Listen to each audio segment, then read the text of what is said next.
A gente vai começar agora com a nossa primeira apresentação. Quem vos fala agora será o William Franz. Ele é desenvolvedor Helix da Magnetics, como vocês sabem. Ele tomou o palco do nosso evento, né, para falar sobre protocolos em Helix. Will, meu filho, o que Pitaya Pelux é todo seu. Manda bala. Opa! Bom, primeiramente, boa noite, pessoal. Espero que esteja tudo bem com vocês.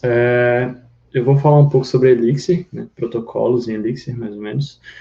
E antes de começar, eu queria entender por que minha câmera parou de rodar aqui quando eu compartilhei a tela, mas vamos lá. Bom, meu nome é William, como o Joel falou aí, acho que já é a quinta ou a quarta vez que eu apresento aqui no Elixir. E eu sou desenvolvedor, trabalho com Elixir e com Ruby, já vai fazer uns 3 anos, mais ou menos, que eu trabalho dedicadamente com isso, né? E essas são as minhas redes sociais aqui no lado direito, vocês podem entrar em contato comigo, são algumas das redes sociais que eu estou tentando me manter mais ativo agora.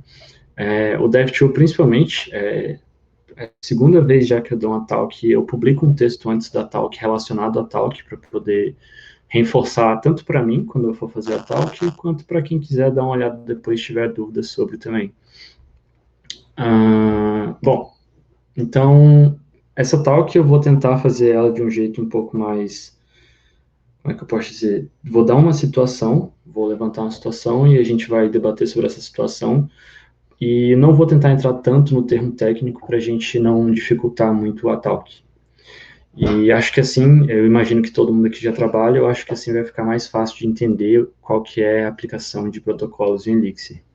Então, vamos lá, digamos que a gente trabalha numa empresa, num e-commerce, a gente tem uma lojinha de vendas online, e essa lojinha de vendas online, no nosso sprint passado, a gente implementou um chat, que era um chat onde o usuário conseguiria se comunicar com as pessoas responsáveis pelo Customer Experience do nosso lado, e a gente teria uma divisão de 2 tipos de conversa. Uma conversa onde a pessoa quer tirar dúvidas sobre um produto que ela não comprou ainda, ou um produto que ela está olhando ali, quer saber sobre o frete, etc. Não ficou muito claro o post sobre aquele produto, então ela vai entrar em contato com o pessoal de pré-vendas, né?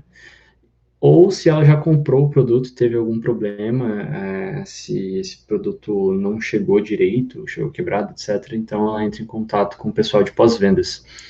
E digamos que a nossa equipe, na sprint passada, a gente implementou um classificador para isso, um classificador onde a gente recebe essa mensagem no chat e a gente consegue fazer meio que um evol dessa mensagem e transmitir essa mensagem para a pessoa correta para atender ela, né? Então a gente não quer que esse atendimento seja feito manualmente. A gente faz a classificação do nosso lado, a gente manda para a pessoa do nosso lado e essa pessoa atende. Se é de pós-vendas ou se é de pré-vendas. Então, a gente teria mais ou menos uma coisa semelhante a esse carinha aqui da esquerda, onde a gente tem um sorter de chat, a gente recebe a mensagem, a gente classifica qual é o tipo de mensagem, se a pessoa quer tirar uma dúvida, se a pessoa quer esclarecer alguma coisa sobre o produto que chegou, o produto chegou quebrado, etc. E aqui na direita a gente teria mais ou menos como que funcionaria isso no controller. Então, a gente recebeu essa mensagem, a gente processou essa mensagem, a gente despachou essa mensagem. E aí, digamos que para essa nossa próxima sprint agora, foi pedido que a gente implementasse mensagens de áudio. Então, a gente teria que receber mensagens de texto, fazer a classificação e despachar isso para o chat responsável. E, além disso, a gente teria que implementar agora também a questão do áudio. Então, o usuário poderia dar entrada no chat com um áudio, informando direitinho o que aconteceu ou as dúvidas que ele quer tirar. E a gente teria que classificar esse áudio e transcrever esse áudio para mandar direito para as pessoas que fossem atender ele, se fossem de pós-vendas ou de pré-vendas. Então, como que a gente conseguiria resolver isso de uma forma transparente para que a implementação não ficasse tão suja? Então, esse foi o caso que eu achei interessante para a gente aplicar protocolos. Então, digamos que a gente... peraí. Mas então, o que é protocolos, né? Protocolos é uma forma da gente aplicar polimorfismo no Elixir, Então, a gente consegue aplicar diferentes tipos de ações para diferentes tipos de inputs. A gente consegue criar uma função e essa função ela vai reagir diferente para cada tipo de input que a gente estiver lidando, cada tipo de estrutura. E a grande sacada disso é você ter a transparência no código, como eu comentei, então a gente vai conseguir chamar somente um método e esse método vai ser responsável por tratar o input, já sabendo que aquele input é áudio ou é mensagem de texto. A questão da extensibilidade, porque se no futuro a gente precisar implementar um suporte para vídeo, a gente conseguiria implementar esse novo protocolo para vídeos e deixar somente o mesmo sorter sendo chamado. E a questão de exceções, não necessariamente exceções de erros no pointer exception, mas questões de tipo, digamos que eu chamei esse sorter e passei uma estrutura que a gente não implementou. Então, a gente conseguiria implementar um fallback e dizer o que a gente quer que ele faça para quando essa estrutura não tivesse sido implementada do nosso lado. Então, é basicamente como uma interface. E a gente conseguiria implementar essa interface da seguinte maneira. A gente utiliza o Def Protocol e o Def Implementation. No Def Protocol, a gente vai garantir quais são as assinaturas do método. Então, se a gente vai ter um evol e um dispatch, a gente vai declarar eles lá para garantir que todo mundo que for implementar, toda a estrutura que for implementar esse protocolo, eles vão ter que implementar esses dois métodos e dizer o que esses dois métodos vão fazer para cada tipo de estrutura que for imputada. Então, como vocês podem ver aqui, a gente definiu uma implementação para mensagens de texto, e essa implementação ela usa a mesma classificação que a gente já usava antes, a gente faz o evaluate da mensagem, entende o que é a mensagem, e a gente dá o dispatch da mensagem. E aí a gente implementou uma nova entrada para esse protocolo, que é a questão da mensagem de áudio. Então, agora a gente consegue receber uma mensagem de áudio, e consegue fazer o evaluate nessa mensagem de áudio, transcrever essa mensagem de áudio e despachar ela ou para o setor de pré-vendas ou para o setor de pós-vendas. Então, com isso, com esse carinha aqui, a gente conseguiria deixar transparente a chamada do nosso controller, digamos assim, né? E além do Def Protocol e do Def Implementation, a gente também tem o fallback, que foi o que eu comentei para vocês anteriormente, e esse fallback ele serve para a gente conseguir implementar o N e dizer que qualquer coisa que não for a estrutura que a gente implementou, no caso áudio ou texto, a gente vai passar para esse N. Então a gente vai cair no fallback e a gente vai como é que eu posso dizer? A gente vai executar uma ação genérica para esse tipo de coisa, seja uma mensagem de erro dizendo que a gente ainda não implementou esse protocolo para essa estrutura, que é o que acontece quando você não implementa o fallback e não tem aquele protocolo implementado para aquela estrutura. Depois que a gente já implementou o nosso protocolo, já definiu as implementações para o nosso mensagem de áudio e mensagem de texto, a gente teria mais ou menos isso, que é praticamente igual ao que a gente tinha lá no começo. Então, o código ele não mudou muito, como vocês podem ver. Mas ainda assim, esse carinha aqui, esse message, ele podia ser tanto áudio quanto texto, que baseado no protocolo que a gente implementou, aquela interface, ele saberia identificar e saberia executar apropriadamente, sem a gente precisar utilizar um if, um else, ou fazer algumas tratativas mais complexas aqui no código. Então, aqui a gente consegue imputar tanto áudio quanto texto, porém, a gente não conseguiria imputar um vídeo. O que aconteceria quando se a gente tentasse inserir um vídeo nesse controller? A gente cairia no fallback, que foi o que a gente implementou para caso não exista essa estrutura implementada no protocolo. Então, ele muito provavelmente iria executar o fallback para o vídeo, mas ele conseguiria entender o que é áudio e o que é mensagem de texto. Esse aqui é o link que eu comentei com vocês do texto do DevTool, que eu expliquei um pouco mais tecnicamente as questões do Dev Protocol e do Dev Impl lá, e aí eu dei um exemplo mais simples, né, não é um exemplo tão real, mas eu consegui mostrar mais código e mostrar mais como que funcionaria isso, e acho que talvez ficaria mais claro lá, E a ideia aqui na Talk era mais mostrar meio que um exemplo real e como que a gente consegue aplicar protocolos utilizando essa questão do polimorfismo e fazendo com que o nosso código fique cada vez mais, como é que eu posso dizer, mais fácil da gente dar manutenção e de entender também, né? A gente conseguir diminuir um pouco essa curva de aprendizado. Então, era isso. Mais uma vez, minhas redes sociais. Por favor, entre em contato comigo se vocês precisarem ou quiserem só trocar uma ideia mesmo. E é isso. Alguma dúvida?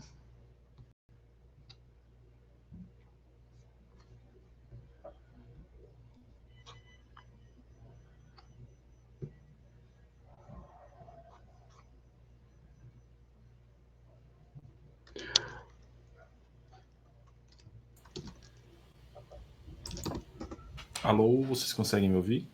Sim. Eu tava morrendo de medo aqui que eu troquei as configurações de áudio e o Jitsi não reconhecia mais o microfone. Eu achei que a minha internet tinha caído por um momento que meu coração parou, mas já voltou.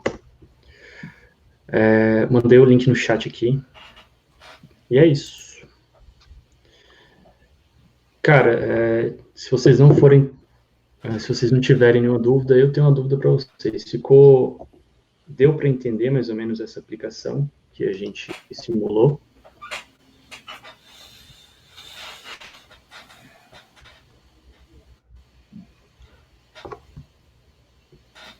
O pessoal tá interagindo pelo chat, viu? Tô vendo aqui.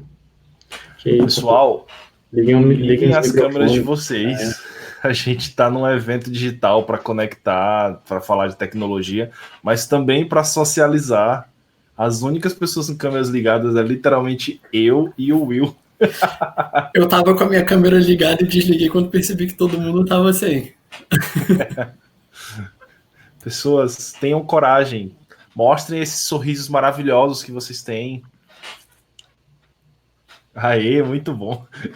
Eu fazendo a galera ligar a câmera na base na base da brutalidade, né? Pô, muito melhor, cara. Muito massa. Muito bom ver vocês. Se liga, ver gente. Agora, por favor, façam perguntas, pessoal. Senão eu vou achar que todo mundo não entendeu nada.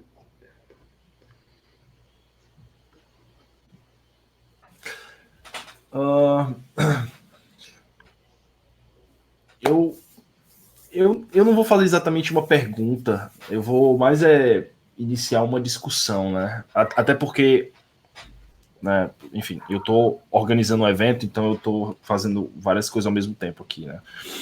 Mas é notório que a funcionalidade de protocolos ela está diretamente ligada à ideia de você criar interfaces. Eu estou usando o termo interface porque a gente tem um legado muito forte de orientação a objetos, né? Eu acredito que a maioria das pessoas aqui na década passada trabalhava com orientação a objetos e tudo é orientado a objetos e ISAS e orientado a objetos, né? Tudo era objeto e não tem mais nada no mundo, tudo é objeto. E aí isso é inclusive um problema quando você está aprendendo programação funcional, Helix, que a pessoa, você chega lá, você está lendo um artigo e o cara falando, olha, isso aqui é função, é programação funcional, aí você é função, programação funcional, mas e o objeto? Cadê o objeto? Né? Você fica sempre tentando associar ao objeto. E, enfim, né, essa associação, por isso que eu tenho muito cuidado ao gerar essa associação de protocolos a interfaces, porque, embora sejam semelhantes, você precisa desvincular um pouco disso. Mas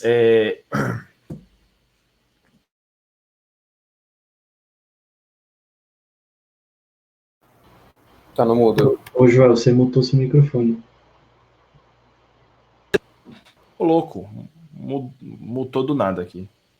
Mas tá dando para me ouvir bem? Agora tá. Tá, eu tava falando sozinho por quanto tempo? 30 segundos, eu acho. Ah, Os últimos 30 segundos foi só falando besteira. Enfim,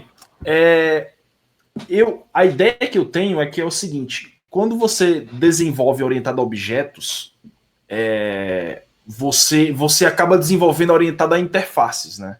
Então você tem muito um padrão baseado no que você... no comportamento que você espera daquele objeto, etc. Enfim, geralmente das interfaces orientadas a objetos que você está usando. Quando você está escrevendo código em Elixir, pelo menos na minha experiência, você acaba trabalhando muito mais orientado aos dados que você está lidando, né? Usando muito pattern matching. Então, os fluxos que você cria é muito baseado em pattern matching em si, e aí eu acabo pensando mais em fluxo, etc., baseado no padrão de dados que eu tenho, né? Tipo, vou receber um dado que é assim, assado, nesse padrão eu executo essa funcionalidade. E isso acaba meio que tomando... Tá me faltando a palavra, mas tomando o padrão de soluções para isso. A minha dúvida é, em que momentos em que realmente usar protocolos começa a fazer mais sentido, onde você começa, tipo, olha, protocolos nesse cenário, nesse tipo de problema, nesse tipo de solução, passa a ser mais interessante. Essa é uma dúvida não só para o Will, né, mas para nós, para a gente conversar sobre isso. Né? Pô, legal. Eu tenho, acho que, uma opinião minha aqui, que só antes falando sobre o que tu comentou da orientação a objetos, bicho, quando eu tava começando a montar essa talk aqui, eu tava no impasse entre mostrar muita parte técnica, só como é que montava um protocolo, como é que montava a implementação, e do outro lado eu tava pensando assim, puta, eu podia usar aquele exemplo lá dos animais, sabe, quando tu faz implementação de interface, faz o sonzinho do gato, faz um sonzinho do cachorro, aí tu implementa a interface para isso. Eu fiquei, não, velho, não faz sentido, eu vou confundir mais ainda o pessoal se eu fizer isso. Porque eu vou dizer que parece orientação a objetos esse negócio aqui. E é de cortar os pulsos esse exemplo. Né? E, cara, acho que, na minha opinião, assim, eu acho que é mandatório você usar, tipo, protocolos para quando você está desenvolvendo bibliotecas terceiras, bibliotecas onde as pessoas vão usufruir do seu código, sabe? Então, se tu for ver, por exemplo, quando a gente instala lá o Phoenix para rodar uma aplicação web, a gente tem um encoder que é o JSON, né? JSON lá. E esse cara, ele basicamente ele roda em cima de protocolos, então você consegue estender uma funcionalidade dele de encode ou de decode e consegue aplicar uma nova estrutura para isso, para você poder codificar ou decodificar alguma coisa que você queira, alguma estrutura que ainda não seja definida por ele, sabe? E eu passei por um caso desse, por exemplo, com a lib do Ulysses. O Ulysses ele tem uma lib de CPF, então eu instalei a lib de CPF dele no projeto e apliquei o campo de CPF dentro do meu esquema, e esse campo de CPF ele validava automaticamente qual era o input que passava pelo tint7, retornava um erro, etc. Mas na hora de responder isso para a interface, para a view do usuário, né, para a API, etc., eu tive que fazer a implementação do JSON encoder para ele poder pegar o CPF formatado e dar um toString nele, por exemplo, sabe? Para ele poder entender que aquela estrutura de CPF, ele poderia dar um toString que estava safe. E acho que fora essa questão de bibliotecas terceirizadas, eu acho que esse exemplo que eu dei, por exemplo, foi um exemplo que eu achei interessante porque a gente não estava trabalhando com um código pequeno. O código ficou pequeno porque eu deixei a cargo da imaginação de vocês como é que ia ser feito a transcrição do áudio para entender como é que o áudio funcionava e tal. Mas imagina que você teria um código gigantesco, uma lapa de código, saca? Então a gente pegaria essa lapa de código e a gente botaria nos protocolos, entendeu? Então teria um código gigante para entender e classificar uma mensagem de texto, um código gigante para entender e classificar uma mensagem de áudio, e nesse meio termo a gente teria um protocolo que faria essa interface ficar transparente, ficar smooth, né, que fala, ficar mais leve na hora que você fosse aplicar. Então, acho que foi um exemplo que eu achei interessante, Acho que é isso. Faz sentido mesmo. Acho que facilita até para refactoring, né? Futuros, se você consegue seguir os protocolos à risca, você consegue fazer a troca de uma implementação sem muita dor. Né? Eu acho que tem até uma questão um pouco conceitual, tanto com protocols quanto behaviors, de você inverter quem vai definir o formato das coisas, né? Eu não posso entrar em muitos detalhes, mas no trabalho eu já me deparei com situações em que eu tinha dados equivalentes em campos com nomes completamente distintos, porque foram modelos surgindo ao longo do tempo e tal, e aí eu precisava processar em um mesmo pipeline. E aí, nesse caso, a gente usou protocolos para uniformizar o acesso a dados. Por exemplo, o próprio domínio definia quais seriam os dados, em quais campos, quais funções, no caso do protocolo, né? Mas as implementações ficavam a cargo dos outros domínios que definiam as próprias structs que eu queria processar. E aí isso consegue separar bem assim, a lógica de acesso da lógica de processamento dos modelos. E um outro caso também, e esse eu já posso entrar em um pouco mais de detalhes, é que eu estou contribuindo com uma linguagem de programação da BIM chamada FICA, que é implementada em Elixir. E aí, para a gente poder renderizar uma linguagem tipada, e para a gente poder renderizar os tipos inferidos pela linguagem para string, a gente só implementa o protocolo string.chars, que já é definido pela própria linguagem.